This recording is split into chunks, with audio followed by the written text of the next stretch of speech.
So today is Jean-Jacques Rousseau. I mean, one of the most fascinating people in terms of his life and his ideas and the way how he reasons. He is a provocative, right? A provocateur and an extraordinary genius in more than one ways.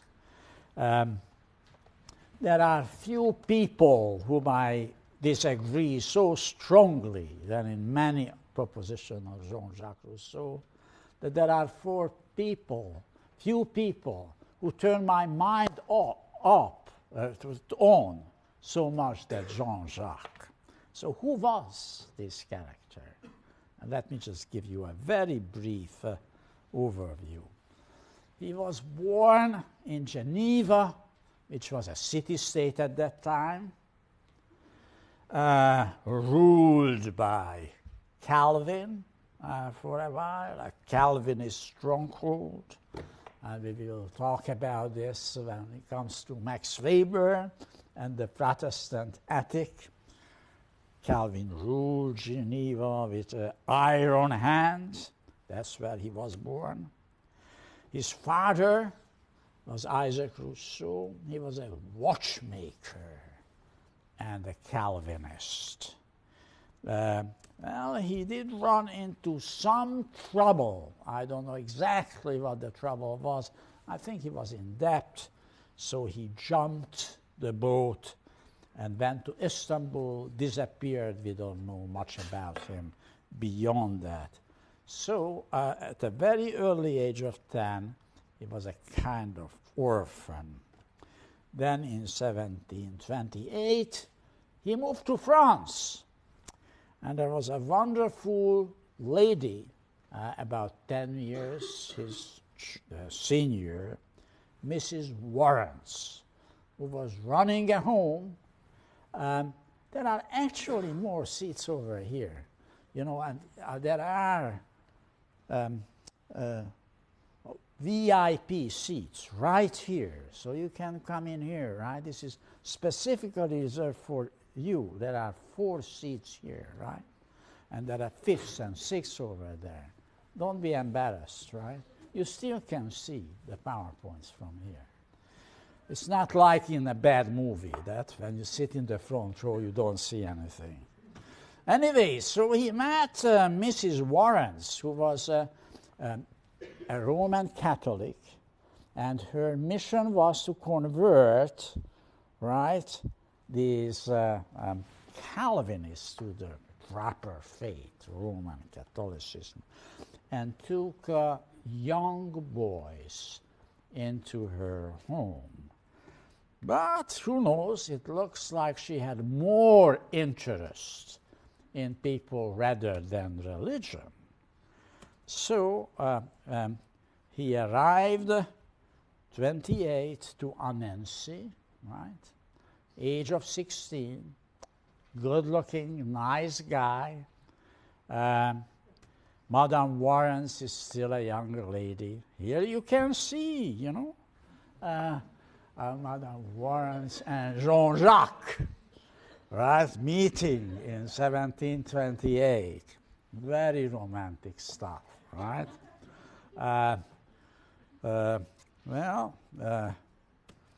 Yeah, and here, well, another picture, you know.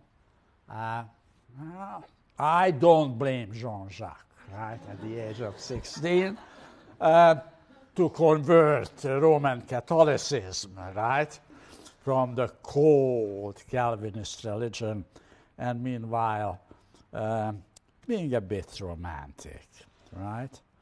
Well, Jean-Jacques is one of those few people who wrote a confession, very funny book. He has a sense of self-irony and self-criticism. Whether this is genuine or he thought this will be the way how to sell the book, hard to tell, but it's worth reading. It actually was published posthumously, and he said Madame de Warrens shaped his character. Undoubtedly, she did. And this affair, who knows, but it looks like it was an affair, fascinated people later on. I think I already cracked this joke in the introductory lecture. This wonderful French writer, Stendhal, in his superb novel, Le Rouge et la Noire, was inspired by this interesting affair, right? A 16-year-old boy and 28-year-old woman. And in fact, the story of Julien Sorel, means Jean-Jacques Rousseau, and Madame de Renal, de Valence, is really the core of the story. So if you have not read Le Rouge et la Noire, this is a must for an Ivy League graduate. You don't want to get a degree from Yale not having read Stendhal and Le Rouge et la Noire. It's, of course, in English. But, you know, enough is enough. In 1942, several years later, Rousseau has now bigger aims, and he moves to Paris. And he becomes the secretary of Comte de Montagu, who is a French ambassador to Venice. And there are a lot of nice things about, interesting things about Rousseau, but he was not an easy and not an easy guy. And somehow he always ran into trouble. So he ran into trouble in Venice, and in order to avoid arrest and trouble, I don't know exactly what he did, probably something financially not quite correct. He had to jump and leave Venice and Comte de Montagu. He moves to Paris, and he knows how to find good friends. He also will know how to make great enemies from his good friends. So he meets Diderot, and we already know Diderot, and we know already Encyclopédie and the French Enlightenment. He was asked to write an article on music from the Encyclopédie. And this is Diderot. And then he meets Thérèse Lavasseur. He was staying in a hotel, and Thérèse Lavasseur was a maid in this hotel, and a long-lasting relationship develops between the two, which, well, I already told you, don't worry if you don't marry instantly. He was not married instantly either. It took him some time to decide that this date should actually culminate in a legal marriage. She became a companion for all of his life. Well, I would not bet my life that she was for the rest of life the only woman in his life, but certainly she was his companion. I don't know about her. They married in 1968, so you can see it took some time for Rousseau to say, well, this is something which should end up in a marriage. And here is, here you can see them, right? Thérèse and Jean-Jacques. Well, I hope you don't mind I show you these pictures. They don't tell all that much. Well, Jean-Jacques, as I said, was an extraordinary genius. He is not only a philosopher, not only a social scientist, not only a scientist, he was writing on science as well. He was an artist. And well, anybody can write a novel, right? I am sure half of this class considered at one point in your life that you will write poetry or you will write a novel, right? That's easy. You sit down and you write a novel. My life is a novel, right? Most people say that. But Jean-Jacques wrote an opera. Probably few of you consider to write an opera, right? That needs skills, right? And he did one, Le Devin du Village. I own a CD. It's a wonderful opera. He's a great composer, right? Well, that's quite unusual. And to make it even more interesting, he was in an intense debate. He was always an intense debate with everybody. But he was in an intense debate with Rameau. And those of you who are a little familiar with music, you know Rameau. Rameau was the greatest French composer of the 18th century. And they had a big debate because Rousseau believed in the Italian opera, right? He believed that the melody should have precedence over harmony. And Rameau wanted to create a French opera in which, melody is not so important, and in fact, the harmony is more important. It was a revolutionary break. Rameau creates a new space for the new music. In some ways, he beginning to pave the way what we eventually will know as modern music. An extraordinary composer. Well, and Rousseau believed in bel canto, Pavarotti. I know, of course, there was no Pavarotti at that time. But you know what bel canto is. Ave Maria, right? You cry, you can sing it, right? That's what he really believed in. Unlike Rameau, who was much more analytical, right, and emphasized harmony. Interestingly, the person whom I think is the greatest composer of all history, Wolfgang Amadeus Mozart, loved Rousseau. And he wrote an opera, but can be very rarely seen.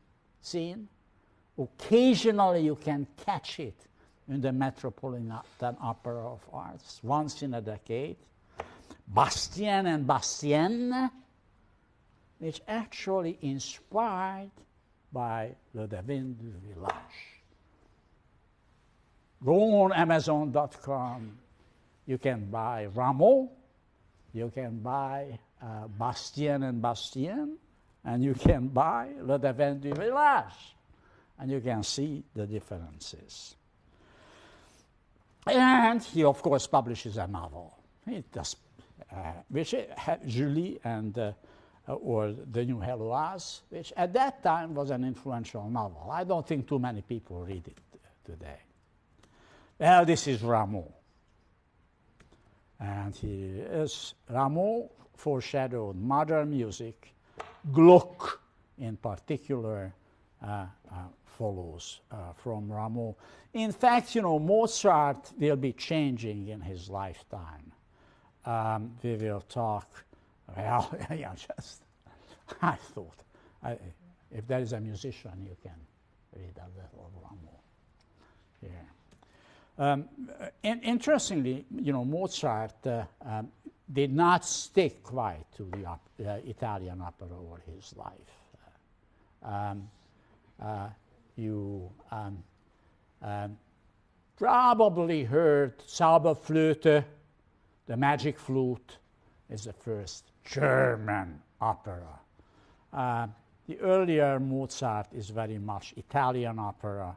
Later in life, Mozart tried to create German opera, which has some similarities with the French music. Not quite, because it's more romantic. Okay, he is also a philosopher, scientist, political theorist. I also would say sociologist and political scientist. The first piece of work is actually science, art, and study of society. Then in 1755, he writes a very interesting book. If you have spare time, read it, Discourse on the Origin of Inequality. Again, very provocative book. In some ways, there is some sort of Hobbesian idea behind that. He said, well, it starts with love, but if you are really in love, well, you tend to be jealous, right? If you are deeply in love, passionately in love, then you don't like that the person who is the object of your love may have a love in somebody else. Then you are jealous. And the idea is this is the origins of inequality, right? We are jealous, right? There is one precious good, to put it with Hobbes, right? We all desire, and if somebody else desires it as well and has a shot at it to get it, then we become jealous, right? We want to grab it. We want to monopolize it. So this is the source of inequality, right? Well, interesting idea, right? Have you ever experienced that? Did you have occasionally a little sense of jealousy in you? And thinking, no, this other one should not have the one I do have? I think you probably did. I did. Okay. And then comes the big year, 62. He publishes 2 major books in 1 year, 2 big scandals, Social Contract and Emile. And I will talk to Social Contract today and Emile. Social contract is really a culmination of the contractarian argument. Hobbes, Locke, and Rousseau, with some extraordinary important new innovations, right? As we have seen, in the first contractarian, Hobbes had a somewhat limited idea of social contract, probably realistic, but not what you necessarily like. He said a social contract is not something what you concluded with the authority, right? Social contract, what you entered by fear, and social contract which was done previously before you wanted to have a new contract, is binding on you, right? Locke tended to see the social contract as sort of between the individual, right, and the commonwealth. This is a nice idea, right, that you are bound by a contract you signed. But, you know, those of you at least who were born in these United States never signed a contract to accept the Constitution. I am a naturalized citizen. You can say I signed a contract, right? I had to swear allegiance to the United States. At that time, I was supposed to read the Constitution. I have not read it from cover to cover. But anyway, I signed the contracts, somewhat unseen, you know, suspecting what the contract is I'm signing. But most of you, right, born in this state, never signed a contract, right? It's still binding on you, right? Unless you decide to abandon the U.S. citizenship and become a citizen of North Korea, right?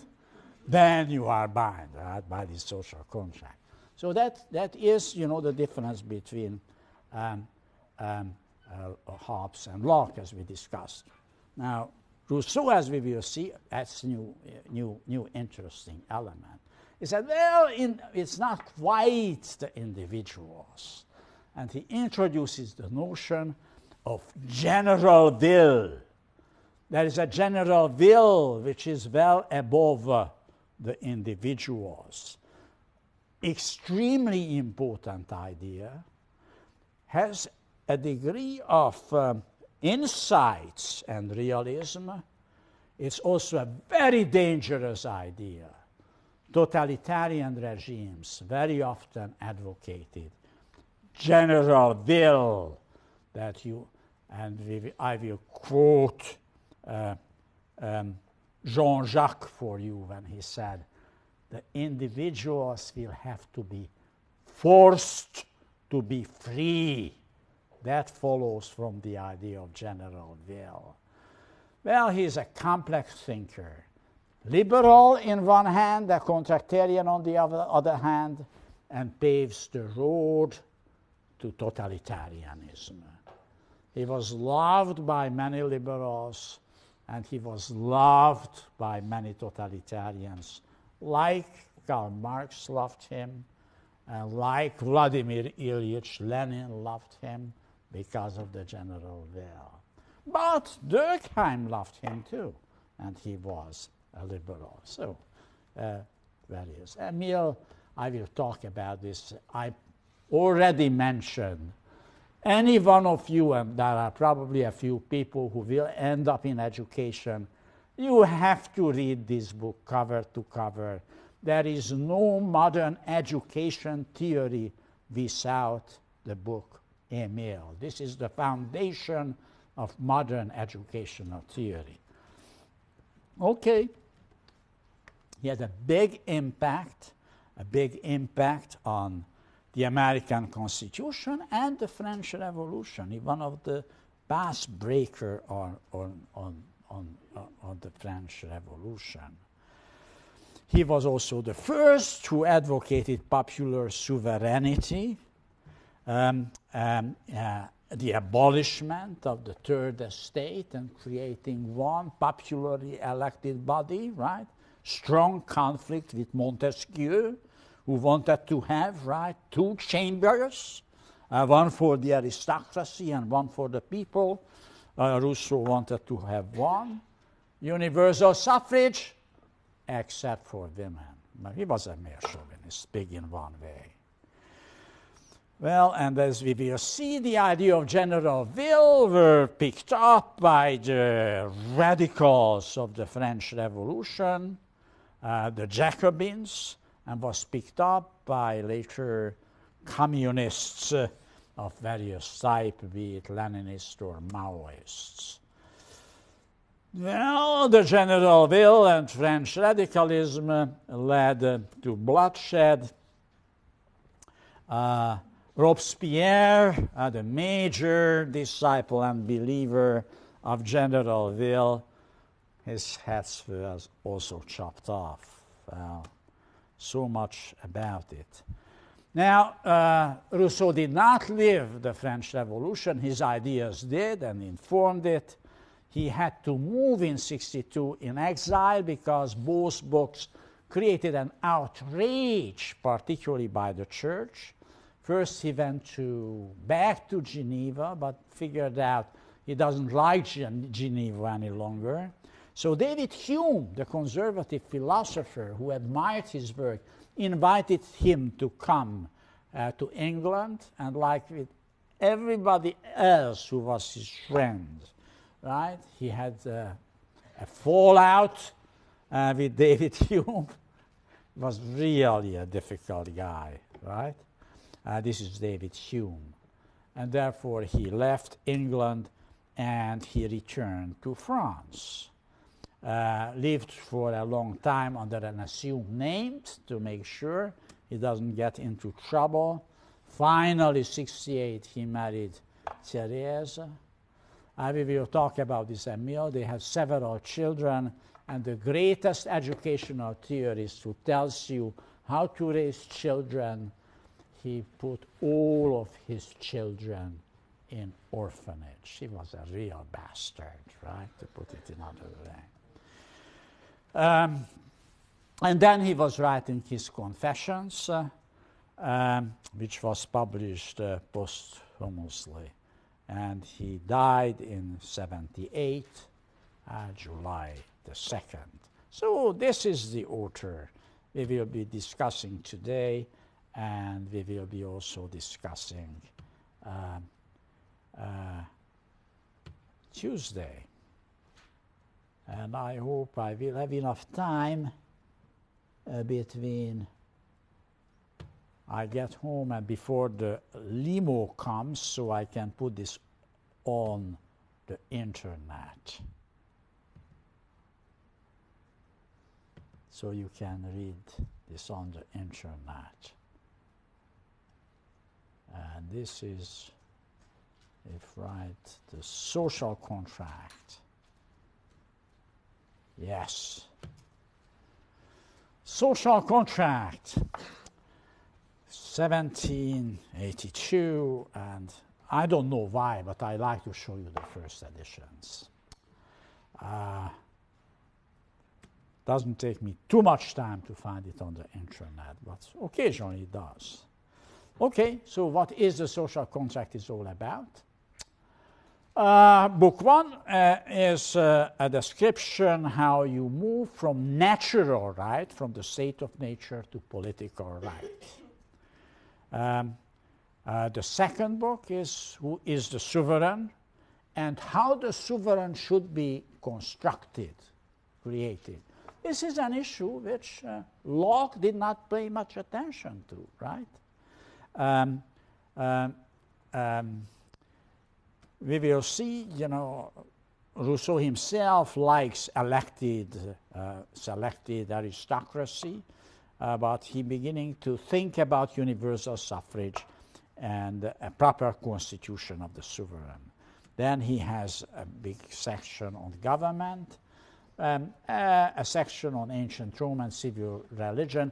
I will talk, well, I don't have much time. I will try to talk about civil religion as well. So what are the major themes? One question is, what is legitimate rule? And he said rule is only legitimate when it is arrived at consent. But, he said, justice has to be diluted because general will has to prevail. I will have to talk a little about justice being diluted. The problem is there is no universal justice what you can arrive at from the individual will.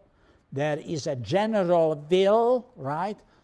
And a conception of the common good, and the individual, whether the individual is done justice to, it has to be diluted, it has to be restricted by the demands of the collective will, of the collective good. Well, this is a provocative statement. It certainly has a kernel of truth. It's also a very dangerous argument because it opens up the rule for a totalitarian state, which will tell you, oh, you think this is your interest? What you think is your interest is not really your interest. Me, the sovereign, knows what is in your interest, and I will force you to be free. I will force you to understand, right, what is in your interest. That is a bit of a tricky argument, right? It has been abused in history. That's what the notion diluted refers to. Well, he advocates for popular sovereignty and the need for convention. Well, the argument is that individuals express only individual interests, and therefore the general will is not the will of, not simply the sum total of individual wills. He is a methodological collectivist, right? As I already pointed out. And then it comes to the lawgiver. Well, it is the lawgiver who is actually can inspire what he calls amour propre. You need a lawgiver, he sees himself as a lawgiver, who actually will be able to tell you why your selfishness is no good, why the love of your country and the community is the right thing to go. Okay, and a good government means a popularly elected legislature, and the executive is still by an aristocracy, by the wise man. That's what he really means by aristocracy. An intellectual aristocracy who is elected. Well, we have somewhat this notion, right, that people in government should be smart, right? And we have a bit of concern with, in the past there were some presidents in the United States, some people in the United States thought they are not all that smart, right? I don't want to name names, but you can think probably of some, right? Who by some people thought they are a little on the dumb side, right? And they did not earn real much respect, right? By those who think they are not smart. Anyway, that's it. So, legitimate rule. Well, legitimate rule cannot be based on natural title, not aristocracy. Has to be authorized by consent. Well, I leave the family issue. That's family, he said, is the only natural society. But he said even the family does not come simply from nature. There is a social contract in the family, and in fact, when you grow up, when you are not a small child anymore, then you will realize how much of a contract it is. Eventually, I hope there is nobody in this room, but I suspect there are probably a very few who at one point thought enough was enough. My mother and father is really a pain, and therefore I don't want to do much with them. Did break the contract, right? It does happen to some people in their life. As a father, I hope it would never happen, but unfortunately, it occasionally does. When people are teenagers, that's when you're beginning to think about the natural right of the family, right, as a contract, right? And you're beginning to enter, or some people begin to enter, some kind of a new relationship in the parents and try to convert the natural dependence on parents on a contractual relationship, right? Saying, what do you mean I have to be back home by 11 p.m., right? You remember that? Anybody ever questioned that, right? And try to negotiate it out. Oh, not 11, you want me 1 a.m., right? I am already 16 or 17, That's when you are converting natural right. Okay, now there is a transition from state of nature to the nature of civil society, right?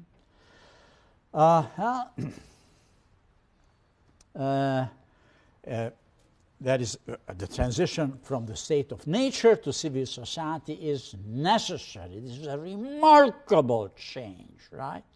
Where you substitute justice for instinct of contact with morality, which was lacking previously in the state of nature. And in civil society, we deprive ourselves from some of the advantages what we enjoyed in the state of nature. Nevertheless, this is a great progress, what has to be taken on. We will see this also in Emile.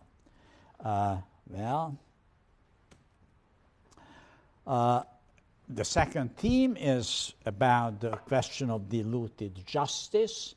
And he said, the order to admit justice among us has to be diluted. And diluted means, our individual sense of justice has to be overruled by the general will. And the sovereign needs no guarantor, and the individuals will have to be constrained. Otherwise, we are in trouble. And here is the argument why the individual will have to constrained. Individuals cannot just follow their self-interest, because the general will have to prevail. The common good has to overrule the selfish individual interest. A very different type of argument from the British liberals. Then he argues for popular sovereignty, and he's the first who do so. And this is his single most important contribution, right? This has to be based on a convention, and the convention has to be arrived at by the rule of the majority. There must be an assembly of people, right? And this is also a very radical, controversial argument that they must pool the resources. It is almost a communist idea of having common property of major resources. Very problematic argument. And he also makes this interesting claim that in the state of nature, we are not equal. That's a very different view from Hobbes. But we are being made equal by convention, what we do with each other. And the problem is, this is really, does it lead to totalitarianism? He's also advocating for public possessions as a superior form of possession, state possession over resources, very problematic argument. Again, paves the foundation towards Marxism and communist ideologies. Many of the, all the citations will be on the internet, so you can read it much more carefully than you can do it now. Well, then we arrive at the idea of the general will. Individual, this is something you believe in Adam Smith, or you believe in Locke, you will be very disturbed. Individual express only private interest, so there must be a public interest. And the general will is sort of, it's unclear where it is coming from, but it is certainly coming over and above the individuals. And this is the general will, which is represented in what we call the Commonwealth, right? The federal authority, the federal interest expresses the general will. It is not the will of all, it is the will which serves the interest of everybody rather than the view of everybody. Well, as I said, there is an element of truth to it. In discussion sections, we can talk about this. The class will be divided, whether this is acceptable or not. But those of you who believe in methodological collectivism will have to take very seriously the idea of general will. And now comes the question of the lawgivers. And this is a very important argument. Well, we are only free when we obey the law, right? The freedom is under self-imposed law. Hegel said that freedom is, you are free when you recognize necessity. And therefore, you will have to go by the law, and this will inspire amour propre, the love of the country, rather than amour de soi, which is self-love. he makes this distinction.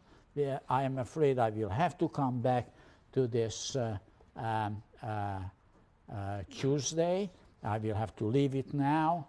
The distinction between amour propre and amour de soi is a very important distinction, and I have to elaborate on this Tuesday. So I will come back to